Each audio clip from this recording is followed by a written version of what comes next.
Good afternoon. I'm Sean Yao and this is One News Now.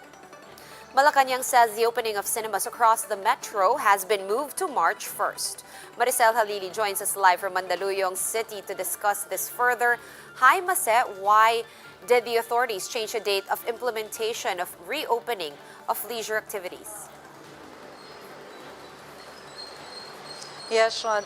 Actually, some of the members of the Metro Manila mayors, as well as MMDA Chairman Abalos, have already talked to Trade Secretary Ramon Lopez, as well as Presidential Spokesperson Harry Roque, and they mentioned that they are not in favor with the opening of cinemas, which is supposedly today, because of their concern about the ventilation of the venue. They are worried that it might be one of the causes of a rampant spread of the virus to their constituents.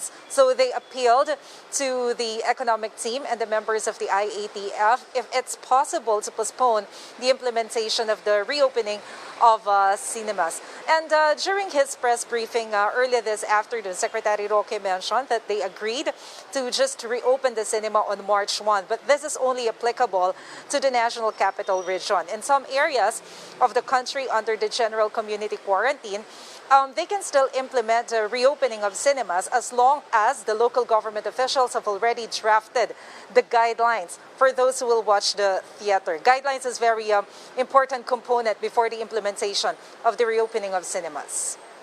All right, let's do the guidelines first. When can we expect the implementing rules and regulations, or at least in this case we call it guidelines, at least for the reopening of leisure activities like museums and arcades and movie houses?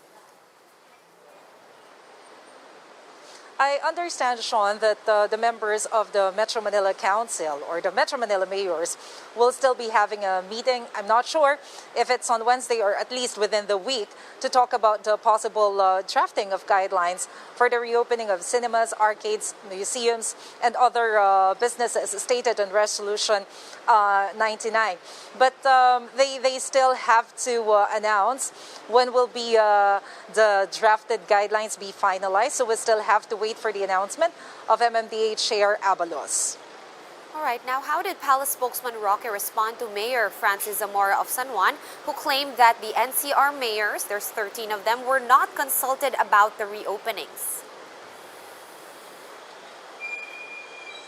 Apparently, Sean, the members of the Metro Manila Council shared the same sentiments that they were not consulted about the reopening of cinemas. Mayor Zamora mentioned that they were consulted about the expansion of the seating capacity and religious activities, and the restrictions are on age limit, the age restrictions. But unfortunately, they were not consulted about the reopening of cinemas. But Secretary Roque mentioned that early this morning, they have already met with the members of the Metro Manila Council and Chairman Abalos to get their sentiments about the matter. All right, that's good to hear. We'll wait for further developments on that story. Moving on now to vaccine procurement, always top of the news. What is the latest on that?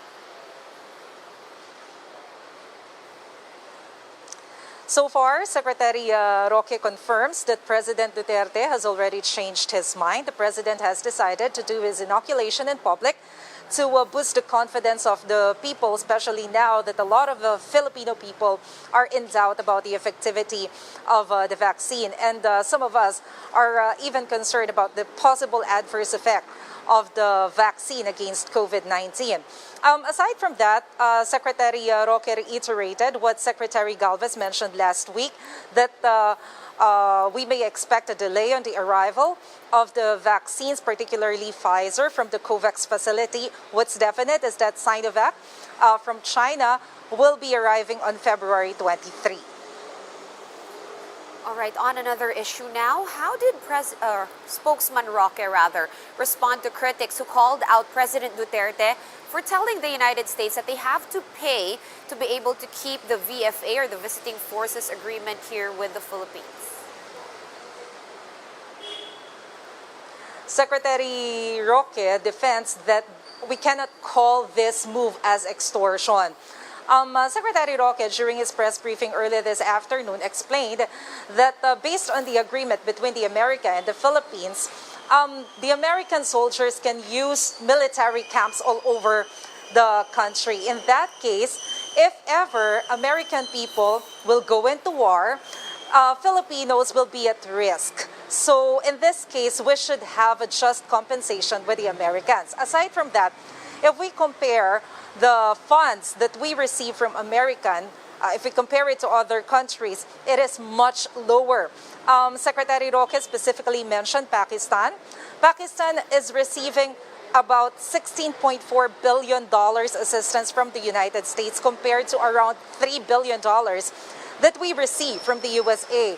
And Secretary Roque, as well as other Malacanang officials, feel that this is not fair, considering that the Philippines has a longer relationship with the US as compared to Pakistan. So Secretary Roque has said that we're hoping that the US can give us at least the same amount or close to the amount that they are giving to Pakistan. All right, having said all of that, Mase, when can we look forward to the next address by the president? Is he going to talk tonight? Yes, Sean. Secretary Roque will be flying to Davao this afternoon to join the meeting of the IATF with President Duterte. So after the meeting, we're expecting President Duterte to address the public this evening. All right, thank you for that update, Maricel Halili, joining us live from Mandaluyong City. All right, let's move on to some other news. We have the first phase of the Central Luzon Express Link Expressway opening in May. For the details, we have Gerard de la Peña joining us live from Tarlac. Hi, Gerard. What do you have for us? Well, Sean, the Central Luzon Link Expressway, or the CLLEX, is expected to ease travel around Central Luzon. This 30-kilometer expressway will link Tarlac to Nueva Ecija. Now, just so everyone can visualize where this infrastructure is, CLLEX can be accessed from SCTEX through the Tarlac exit. The 5 interchanges are Tarlac, Zaragoza, Aliaga, San Juan, and Cabanatuan.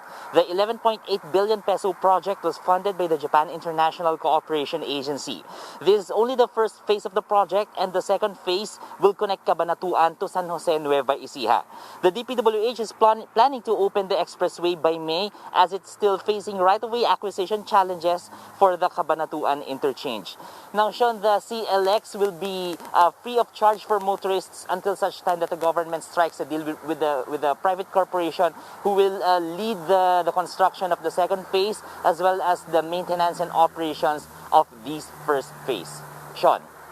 All right, for those unfamiliar, Gerard, with the CLX, how long will it take for motorists to travel from Tarlac to Nueva Ecija once it opens? Well, Secretary Mark Villar mentioned a while ago that travel time usually takes around an hour because of the traffic somewhere in Cabanatuan. But with this infrastructure, it will only take about 20 minutes for motorists to go to Nueva Ecija from Tarlac. Sean. Right, looking forward to that shorter travel time. Thank you so much for that update from Tarlac. That was News 5's Gerard de la Peña. And here are other stories we're keeping our eyes on. The health department says that one of the additional cases of UK variants in the country is linked to the cluster of infections in the MRT-3 depot. Undersecretary Maria Rosario Vergere disclosed that the 46-year-old woman from Pasay City is the parent of an employee who earlier tested positive for COVID-19. 34 hospitals are set to receive COVID-19 vaccines from the first shipment of Pfizer jabs. Although Vergere did not mention the names, she said that the list includes 32 hospitals in Metro Manila, one in Cebu, and another one in Davao. Foreign Affairs Secretary Teddy Locsin Jr. is calling on the United Nations, or called the United Nations a hypocrite, rather, as he claims that it deliberately misinterpreted his statement on the Myanmar coup. On Saturday, Locsin announced that the Philippines is dissociating from a UN resolution that demands the release of the country's democratic leaders.